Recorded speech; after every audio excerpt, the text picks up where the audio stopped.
Pasintabi po at sensitibong susunod na balita. Naagnas ang matagpuan ng isang ginang sa Misamis Occidental. Umamin sa pagpatay sa kanya ang sariling anak na minor de edad. Yan at iba pang krimen sa probinsya sa pagtutok ni John Consulta. Patay na at nakabalot pa ng plastik ang ulo ng isang ginang nang matagpuan sa kanyang bahay sa Plaridel, Misamis Occidental.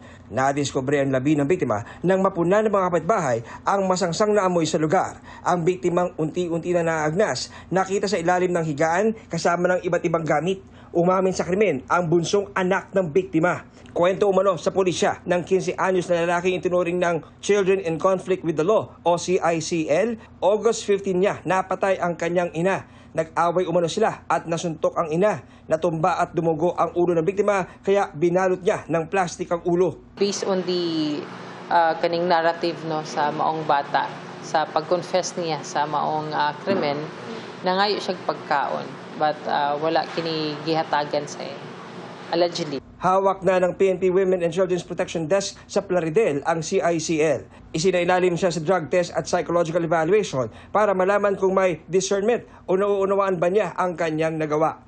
Bagaman menor de edad pa, sinampahan siya kahapon ng reklamong parricide. Sabi ng pulisya, piskalya na ang magdedesisyon kung uusad ang kaso.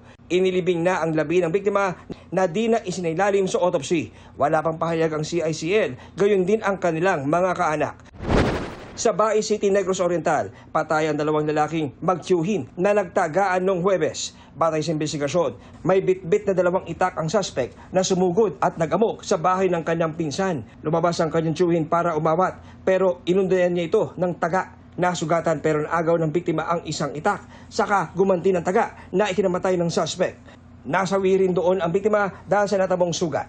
Ayon sa mga otoridad, may kondisyon umano sa pag-iisip ang suspect na dati ring nakaalitan ng pamilya ng biktima. Sinusubukan pa namin makuha ang pahayag ng kanilang mga kaanak. Arestado sa Pililla, Rizal ang lalaking suspect sa tangkang panghahalay sa isang minor de edad na member ng LGBTQ+ community. Itong anak ng suspect at yung biktima ay magkaklase. Pumunta po yung biktima po natin sa bahay at doon sir finorce into sexual act yung biktima po natin doon sa mismong bahay po nung suspect po natin siya.